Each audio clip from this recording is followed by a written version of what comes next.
Hi అండి, welcome to చెక్కంపొడి recipes. ఈరోజు మన రెసిపీ వచ్చేసి స్పాంజీగా ఫ్లఫీగా దూదుల్లాగా ఉండే చపాతీ. ఈ రెండు కనుక వేస్ట్ చేశారంటే చపాతీలు అనేవి దూదుల్లాగా స్పాంజీలాగా ఉంటాయి అన్నమాట. ఈవినింగ్ వరకు కూడా అలానే ఉంటాయి మెత్తగా. ఎలా చేసుకోవాలి ఏంటనేది ఈ వీడియోలో చూపిస్తాను. లాస్ట్ వరకు స్కిప్ చేయకుండా చూసేయండి. ఒక బౌల్ తీసుకొని ఒక స్ట్రైనర్ పెట్టేసుకొని ఒక కప్పు వరకు నేనైతే ఆటా తీసుకున్నాను. మీరు గోధుమ పిండి మైదా పిండితో అయినా చేసుకోవచ్చు. మైదా పిండితో చేసినా కానీ మెత్తగా సాయంత్రం వరకు మనకు దూదుల్లాగానే ఉంటాయి. ఈ ఆటా వచ్చేసి ఇలా మొత్తం కూడా జల్లించేసుకోండి. ఒక బౌల్లోకి జల్లించేసుకొని ఇందులో షుగర్ వచ్చేసి 1 టీ స్పూన్ వరకు యాడ్ చేసుకోండి. షుగర్ వేయడం వల్ల మనకి ఈ చపాతీలు అనేవి టేస్టీగా చాలా రుచిగా అలాగే మెత్తగా వస్తాయి అన్నమాట. అలాగే సాల్ట్ వచ్చేసి 1 టీ స్పూన్ వరకు యాడ్ చేసుకొని పాలండి, కాచి చల్లార్చిన పాలు వచ్చేసి 1 కప్పు వరకు యాడ్ చేసుకోండి. అలాగే ఆయిల్ వచ్చేసి 2 టీ స్పూన్ల వరకు యాడ్ చేసుకోండి. నేను 2 ఇంగ్రీడియంట్స్ అని చెప్పాను కదా, పాలు అలాగే షుగరు. ఈ 2 కలిపి యాడ్ చేయడం కలపడం వల్ల మనకి ఈవినింగ్ వరకు కూడా ఈ చపాతీలు అనేవి మెత్తగా దూదుల్లాగా చాలా టేస్టీగా ఉంటాయి అన్నమాట.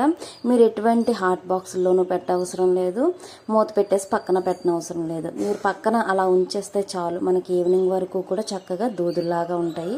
ఈ చపాతీ అనేది టేస్టీగా కూడా ఉంటాయి అన్నమాట. 2 తినేవారు 4-5 లాగించేస్తారు. ఇందులో కొంచెం లైట్గా వాటర్ అనేది యాడ్ చేసుకుంటూ ఇలా కలుపుకోండి. ఇలా బాగా మిక్స్ చేసేసుకోవాలన్నమాట, ఎక్కడా పొడిగా కూడా లేకోకుండా. కొంచెం కొంచెంగా యాడ్ చేసుకోండి. ఒక్కసారి ఎక్కువ యాడ్ చేసేసారంటే మనకి ఇదంతా జోరైపోతుంది అనమాట. నేను అందుకే కొంచెం కొంచెంగా వాటర్ అనేది యాడ్ చేసుకుని ఇలా కలుపుకున్నాను. ఇప్పుడు ఇలా కలుపుకున్న ఈ పిండి ముద్దని బాగా క్రష్ చేసుకుంటూ ఇలా కలపాలన్నమాట. కలిపుడు పోటీ పెడితే మనకే ఫస్ట్ ప్రైజ్ రావాలండి, అంత అలా కలపాలన్నమాట. అలా కలిపితే మనకి పిండి మొత్తం చక్కగా కలిసి మెత్తగా సాగుతుందన్నమాట మనం రోటీలు చేసేటప్పుడు.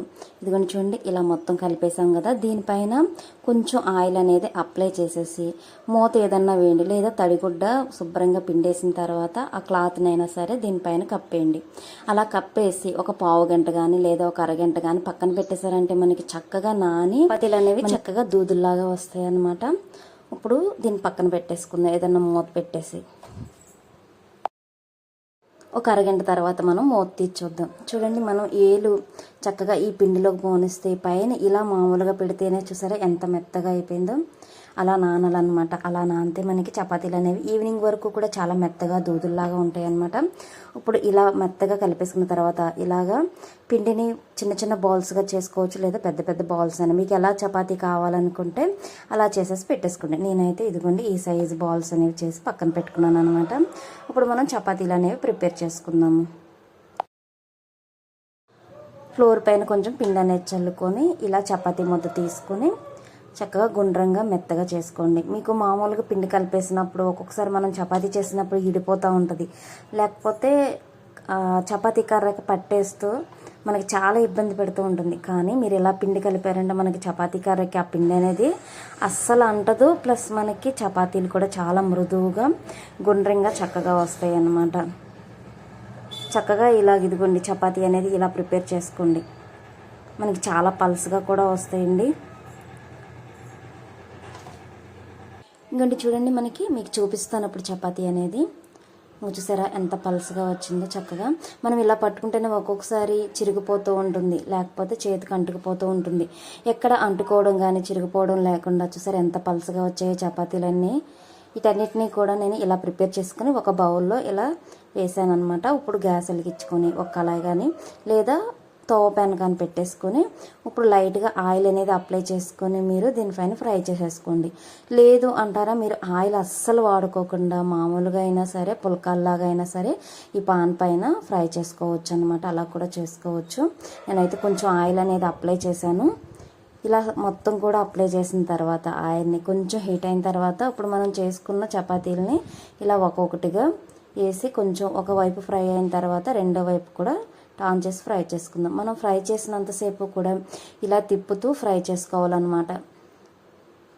అప్పుడు మనకి హై ఫ్లేమ్లో పెట్టినా కానీ చపాతీలు అనేవి మాడిపోకుండా చక్కగా ఇలా వస్తాయండి. అప్పుడు గట్టిపడవు, ప్లస్ మనకి మాడు వాసన కూడా రావన్నమాట. ఈవినింగ్ వరకు కూడా చాలా మెత్తగా దూదుల్లాగా ఉంటాయి. చూడండి, ఇలాగా తిప్పుతూ కూడా మనం ఫ్రై చేసుకుందాం. ఇలా ఒక వైపు ఫ్రై అయిన తర్వాత రెండో వైపు కూడా తిప్పి ఇలా ఫ్రై చేసుకొని మనకి ఫ్రై అయిపోయింది అనిపించినప్పుడు ఇక తీసి ఒక ప్లేట్లోకి యాడ్ చేసుకుందాం. ఇంకా చూడండి చపాతీలు అనేవి ఎంత మృదువుగా ఉన్నాయో చూసారా, మీకు తుంపి చూపిస్తున్నాను నేను.